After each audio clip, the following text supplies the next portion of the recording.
How American Women Outmaneuvered Germany's War Machine, U.S. Women, Surpassing Germany's Military Might. Introduction: The Unaccounted Factor of Victory. In 1941, the German military machine stood as a terrifying testament to conquest and efficiency. Its blitzkrieg tactics had swept across Europe, leaving a trail of shattered nations and a world in awe, or rather dread, of its seemingly unstoppable force. From the thunderous roar of its panzer divisions to the disciplined precision of its infantry, every aspect of the Wehrmacht exuded an aura of invincibility. German field marshals, ensconced in their comfortable bunkers, confidently surveyed maps of their vast conquests, assured of the supremacy of their weapons and strategy. How, then, could a nation like the United States, relatively unprepared for large-scale conflict and largely non-militaristic in its peacetime ethos, not only catch up but ultimately surpass this formidable power? This paradox, at first glance baffling, holds a profound truth. The secret weapon of the United States, an overlooked and often underappreciated force, lay in the millions of women whose labor, intellect, and unwavering determination irrevocably altered the course of the war. Their contribution was not merely supplementary. It was foundational, providing the very bedrock upon which American industrial and intellectual might was built, ultimately leading to the downfall of the seemingly unconquerable German war machine. Consider the stark contrast. A German field marshal, perhaps in a meticulously organized bunker, pores over maps of his latest territorial gains, a look of grim satisfaction on his face. He is utterly convinced of the unparalleled strength of his forces, the advanced engineering of his tanks, and the strategic brilliance of his generals. He envisions a world bending to the will of the Reich. Meanwhile, thousands of miles away, in the bustling, clamorous factories of California or Michigan, a young woman, her hair neatly tucked under a work bandana, intently fastens another rivet onto the wing of a bomber. Her movements are precise, born of hours of repetitive yet crucial work. She might not know the exact coordinates of the German bunker, nor the name of the field marshal, but that bomber, forged by her hands and the hands of countless others like her, would, within half a year, be soaring high above his head, a harbinger of the inevitable. As one American general during the war eloquently put it, "The one who digs trenches and rivets planes contributes no less to victory than the one who goes on the attack." This statement encapsulates the profound shift in wartime understanding, acknowledging that the battlefield extended far beyond the traditional front lines, encompassing every factory floor, every research laboratory, and every quiet room where minds battled codes and equations. The silent, tireless efforts of American women became the invisible sinews that powered a nation to victory, an army in their own right, without uniforms or rifles, yet armed with an unyielding resolve and a burgeoning industrial capability. This was the beginning of a transformation, not just for the war effort, but for American society itself. The exigencies of global conflict demanded an unprecedented mobilization of resources, both material and human. With millions of men deployed overseas, the immense void in the domestic workforce had to be filled. It was into this breach that American women stepped, not merely as temporary replacements, but as essential architects of victory. Their arrival in the factories, laboratories, and administrative offices was a seismic event, unleashing a productive capacity that no other nation, certainly not Germany with its reliance on enslaved labor and traditional gender roles, could ever hope to match. This introduction sets the stage for understanding how the collective power of American women, often underestimated by their adversaries, ultimately became the decisive force that dismantled the powerful, yet ultimately brittle German military machine. Chapter 1. 1942. Mobilization of the Rosie Army. The year 1942 marked a pivotal moment in American history, not just for its military engagements abroad, but for a profound transformation occurring on the home front. As the nation plunged deeper into World War II, Facing the daunting industrial might of the Axis powers, a critical realization emerged. The existing male workforce was simply insufficient to meet the colossal demands of wartime production. Millions of men were being called to serve in uniform, leaving an unprecedented void in factories, shipyards, and munitions plants across the country. It was into this breach that American women stepped forward, igniting a social and cultural phenomenon that would become enshrined in history as the Rosie the Riveter campaign. This era saw the mobilization of what could truly be called the Rosie Army, a vast and eager workforce of women whose entry into heavy industry allowed the United States to achieve an industrial miracle, one that fundamentally shifted the balance of power in the global conflict. The Rosie the Riveter campaign reached its zenith in 1942, becoming a powerful symbol of female empowerment and patriotic duty. No image captured this spirit more effectively than J. Howard Miller's iconic "We Can Do It" poster, featuring a determined woman in a polka-dot bandana flexing her bicep. This poster, alongside countless others, saturated public consciousness, urging women to leave their traditional domestic roles and embrace the demanding, yet vital, work of industrial production. The response was overwhelming. By 1943, a mere year after the campaign's peak, women constituted a staggering 35% of the total workforce in the crucial aviation industry alone. This was not a marginal contribution. It was a substantial, transformative influx of labor that provided the backbone for America's burgeoning air superiority. The impact of these women extended across every facet of wartime production, but perhaps nowhere was their efficiency more dramatically demonstrated than in the nation's shipyards. A truly remarkable, albeit little-known, fact illustrates this point. At the Kaiser Shipbuilding Yard, predominantly female crews achieved an almost unbelievable feat. The cargo ship Robert E. Peary was launched in a mind-boggling 4 days, 15 hours, and 29 minutes.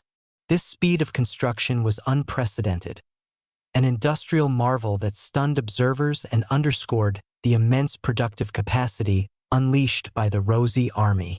Such rapid construction was not an anomaly but a testament to the dedication, adaptability, and newfound skill of these women, who were revolutionizing the pace of industrial output.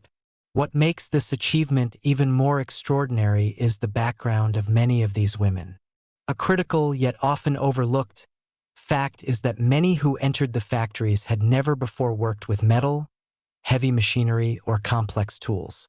Their previous experience might have been in homemaking, clerical work, or other traditionally female-dominated professions. To rapidly equip them with the necessary skills, accelerated training courses were established across the country. In these intensive programs, women learned trades that previously required years of apprenticeship, mastering complex industrial tasks in a matter of weeks. This rapid acquisition of technical proficiency was a testament not only to the effectiveness of the training programs but also to the inherent intelligence, resilience, and aptitude of the women themselves. They proved that gender was no barrier to mastering the intricacies of engineering and manufacturing. Among German analysts, intelligence regarding American production figures was often met with outright disbelief. Persistent rumors circulated, suggesting that the reported output of American aircraft and ships was nothing more than a carefully orchestrated bluff. They simply could not conceive that women were physically capable of performing such complex and strenuous work with the precision and speed required for wartime manufacturing. This skepticism was deeply rooted in their own societal norms and industrial practices, which largely relegated women to domestic spheres and relied heavily on male labor, supplemented by the forced servitude of conquered populations. The idea that free American women, motivated by patriotism and a desire to protect their homes, could outperform their own male-dominated, forced labor-supported industries was an alien concept, one they stubbornly refused to accept. This fundamental difference in labor philosophy and motivation provides a crucial interpretation of the unfolding industrial war. The German industrial complex, built upon the foundation of male workers and a vast, exploited pool of slave labor from occupied territories, simply could not compete with the sheer motivation and enthusiastic dedication of free American citizens, especially women, who were actively defending their homeland and values. The enthusiasm of the Rosies was not merely a morale booster. It was a potent, intangible weapon that Germany simply did not possess. Their commitment to the war effort was deeply personal, translating into unparalleled productivity and a relentless drive to succeed. This intrinsic motivation, coupled with American ingenuity in mass production, created an industrial juggernaut that the Axis powers could not match. An anecdote, often recounted by contemporaries of the era, perfectly captures the spirit and the surprising adaptability of these new female workers. One factory foreman, perhaps initially skeptical, was heard to remark, "Our foreman used to say, 'Girls, if you can bake pies from a recipe, you can assemble a fuselage from a blueprint.' And you know what? He was right." This simple observation encapsulates the pragmatic approach to training and the innate capabilities that many women brought to the factory floor. The meticulousness required for baking, the ability to follow instructions, and the desire for a perfect outcome translated seamlessly into the precision needed for aircraft assembly.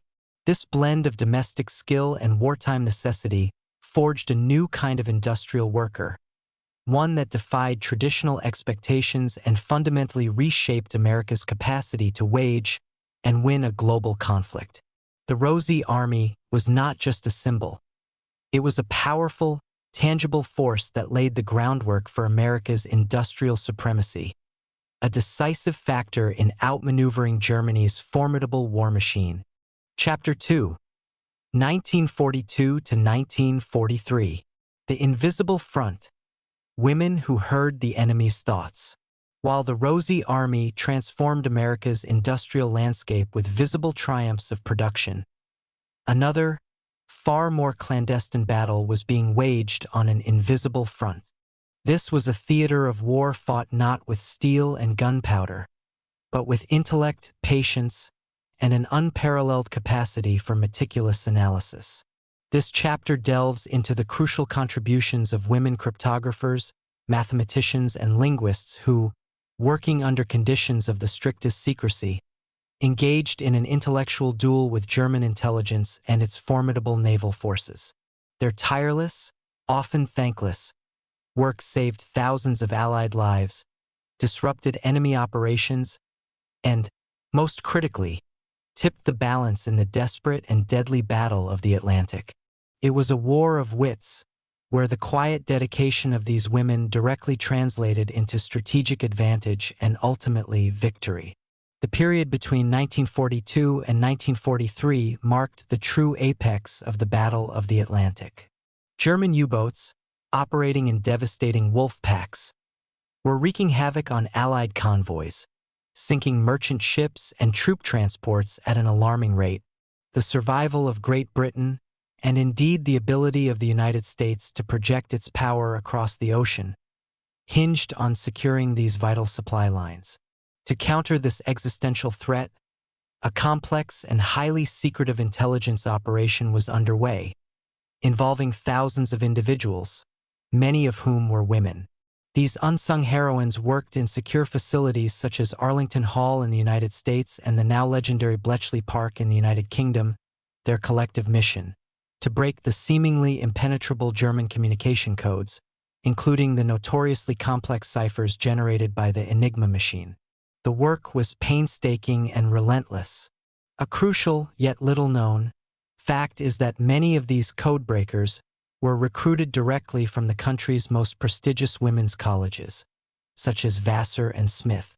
These institutions had long fostered rigorous academic environments, particularly in fields like mathematics, linguistics, and classical studies, which proved unexpectedly relevant to the demands of cryptographic analysis. Their tasks involved the monotonous yet critically important search for patterns within thousands upon thousands of intercepted messages.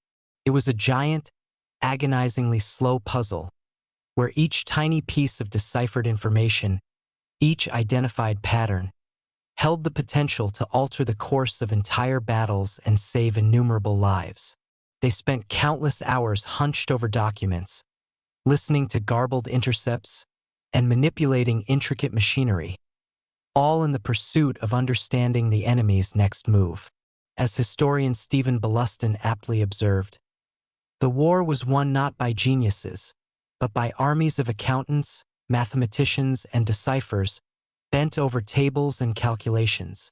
This quote underscores the nature of their contribution. It wasn't about singular moments of heroic brilliance, but rather the collective, sustained effort of highly intelligent and dedicated individuals performing meticulous, often repetitive, analytical work. Their environment was one of absolute confidentiality. They knew that revealing their work, or even hinting at its nature, could compromise the entire operation and cost untold lives.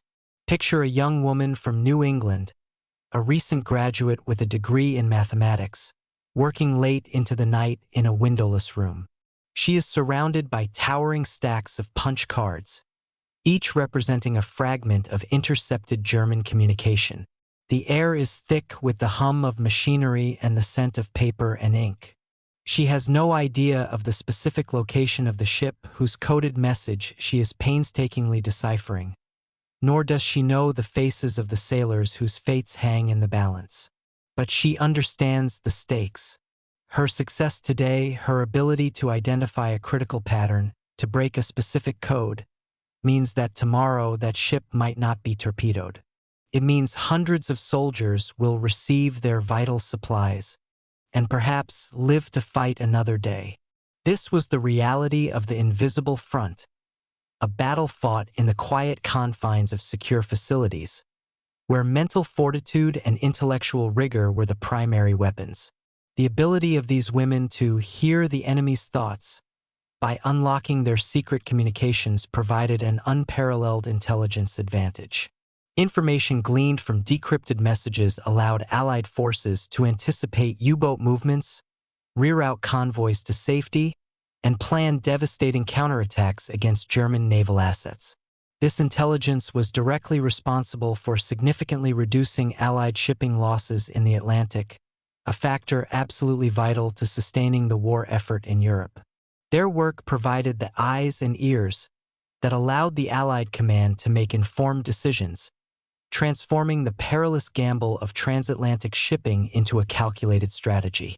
The intellectual labor of these women, performed under immense pressure and in complete anonymity, proved to be an indispensable weapon against the formidable German war machine, ensuring that the critical lifelines across the Atlantic remained open and flowing. Their legacy, though long obscured by secrecy, stands as a testament to the profound and often overlooked power of female intellect in times of global crisis. Chapter 3, 1943 to 1944. Air superiority, delivered from the assembly line.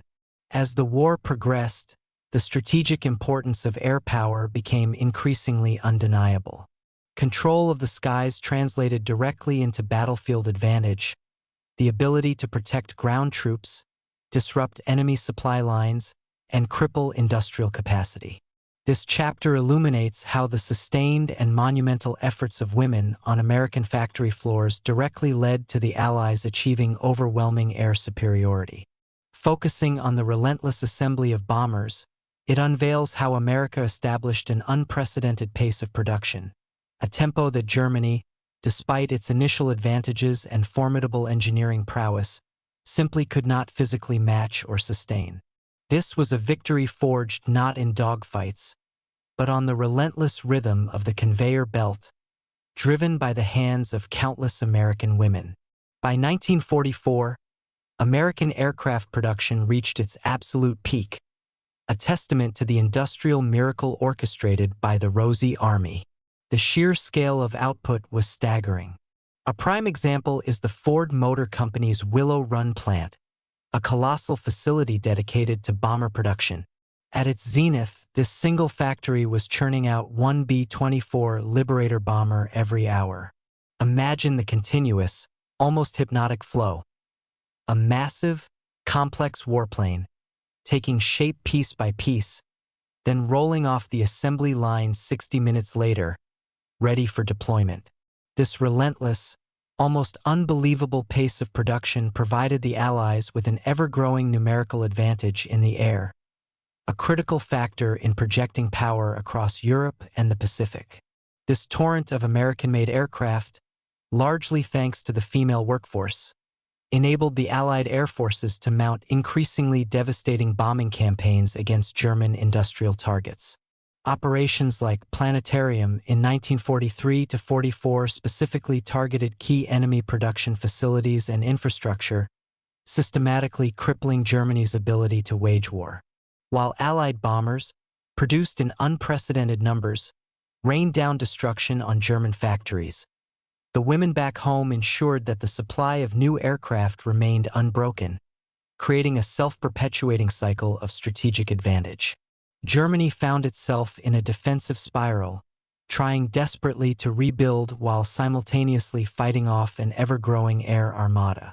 A fascinating yet little-known fact about women's contributions in this sector is their engagement in tasks beyond mere riveting. They weren't just assembling. They were mastering highly skilled and complex operations. Women were, for instance, performing intricate welding in hard-to-reach areas of aircraft frames, requiring precision and expertise.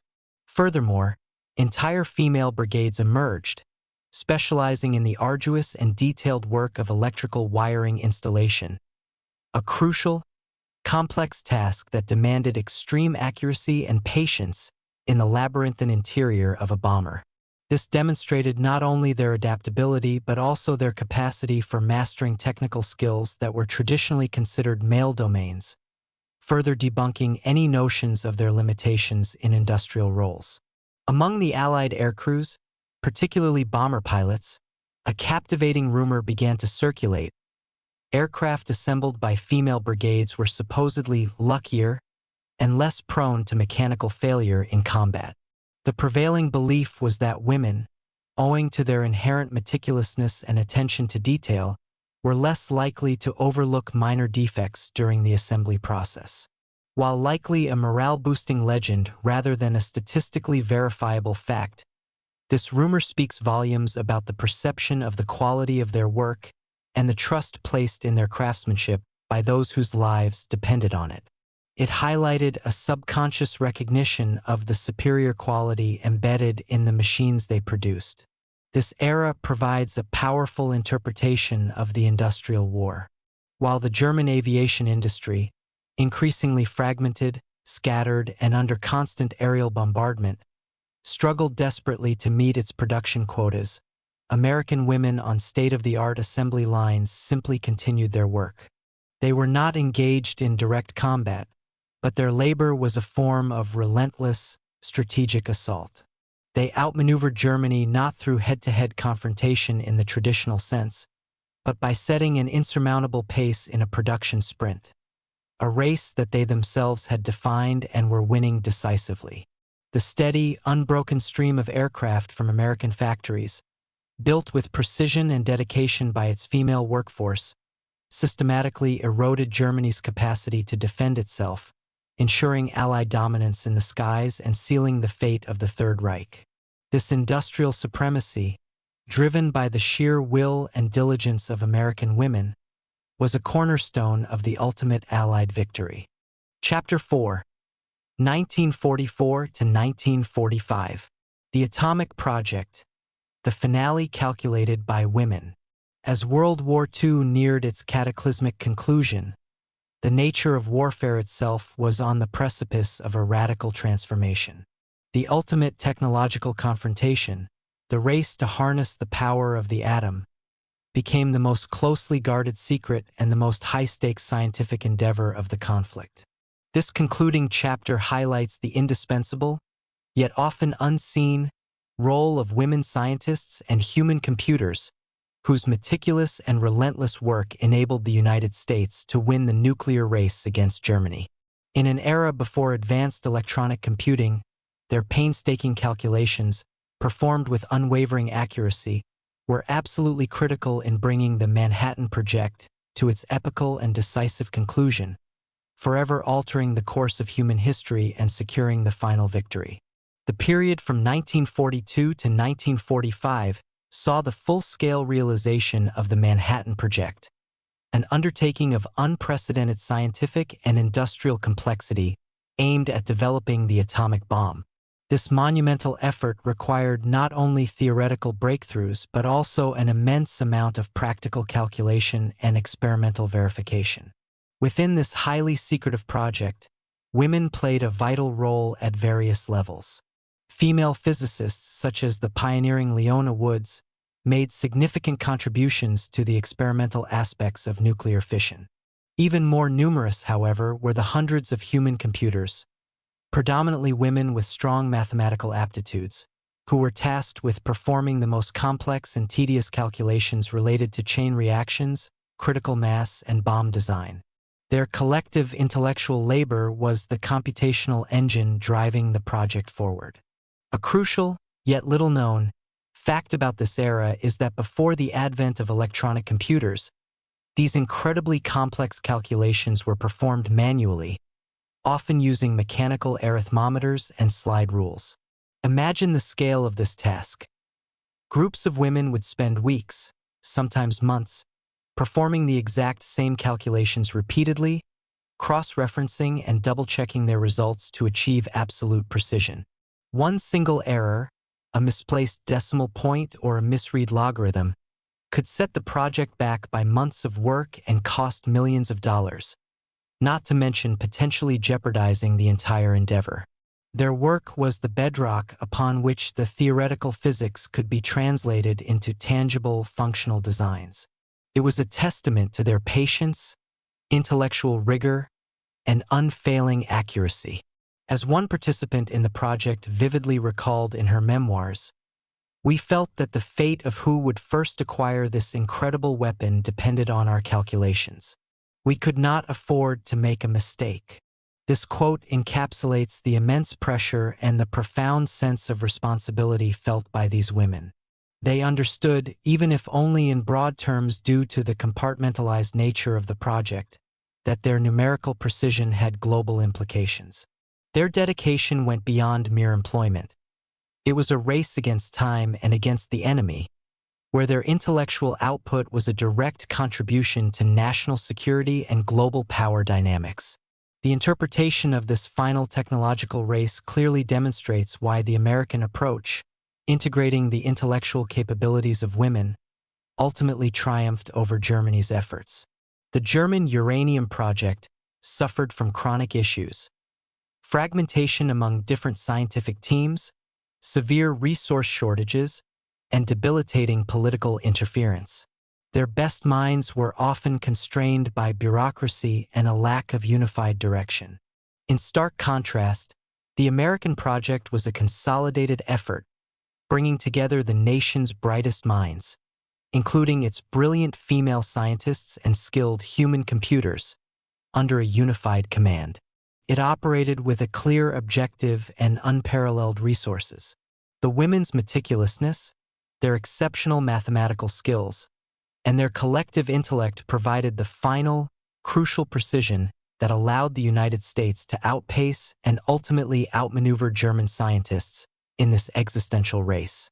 Their silent, tireless computations were the ultimate factor in winning the nuclear gamble, ensuring that America possessed this incredible weapon first and bringing the war to an unequivocal and swift end.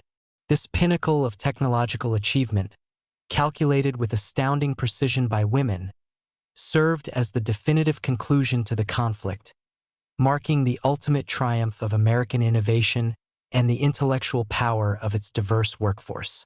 Conclusion: Legacy of the Rosie Army. The monumental struggle of World War II, a conflict that threatened to engulf the entire civilized world, ultimately came to an end. The seemingly invincible German war machine, which had rolled over nations with terrifying efficiency, was utterly crushed. This comprehensive defeat was the result of a multifaceted Allied effort, but within the United States, a singular, powerful and often underestimated factor emerged as truly decisive: the collective and transformative contribution of American women. From the deafening clamor of factory floors to the hushed intensity of top-secret laboratories, women across the nation dedicated their intellect, skill, and sheer grit to the war effort. This concluding chapter summarizes how their combined contributions on all fronts, from riveting aircraft to decrypting enemy codes and performing complex atomic calculations, ultimately led to the collapse of what had once appeared to be an unstoppable military force. The war, therefore, was not merely a global conflict. It was a profound turning point in the social role and standing of women in America, irrevocably altering the fabric of society and setting the stage for future advancements. The story of the Rosie Army is one of unparalleled mobilization and impact. In the industrial heartlands, millions of women stepped into roles traditionally reserved for men, becoming proficient welders, riveters, and assembly line workers. Their tireless labor produced the tanks, ships, and aircraft that fueled the Allied war effort, providing a quantitative and qualitative advantage that Germany simply could not match. In the unseen world of intelligence, thousands of women served as cryptographers and linguists, their intellectual prowess breaking enemy codes and providing crucial strategic insights that saved countless lives and turned the tide in critical campaigns, most notably in the Battle of the Atlantic. And at the very pinnacle of scientific advancement, women scientists and human computers performed the painstaking, precise calculations that enabled the United States to win the atomic race, bringing about the swift and decisive end to the global conflict. Each of these contributions, individually significant, collectively formed an unassailable bulwark against the Axis powers. Consider a poignant artistic sketch from 1945. The same woman who, just moments ago, was expertly fastening rivets on an aircraft or poring over complex equations, now carefully removes her working uniform. She discards the practical coveralls and perhaps the grease-stained bandana, and instead slips into a dress, preparing to greet her husband, who is finally returning home from the front. In her eyes, there is not only the immense joy and relief of reunion, but also a newfound, quiet confidence. This is not merely the satisfaction of a wife welcoming her soldier. It is the self-assured gaze of someone who profoundly understands that this victory, this hard-won peace, is also her victory. She knows with absolute certainty that she played an indispensable role. She riveted the aircraft that dominated the skies. She meticulously broke the codes that unraveled enemy plans, and she painstakingly calculated the formulas that led to the development of the bomb. She and millions of women like her had, through their collective efforts, intellectual might, and unwavering determination, fundamentally outmaneuvered and ultimately surpassed the military machine of Germany. The experience had forged in her, and in an entire generation of women, a new understanding of their capabilities and their place in the world. The domestic sphere, once the primary domain, had expanded to encompass the factory floor, the laboratory, and the intelligence office. As the war ended, the world that emerged was indeed profoundly different, and crucially, the world for women in America would never be the same.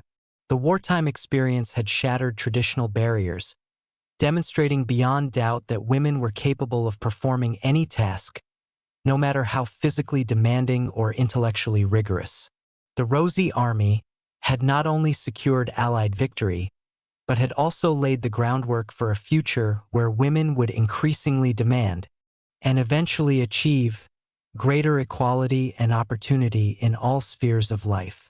Their legacy extends far beyond the defeat of a formidable enemy.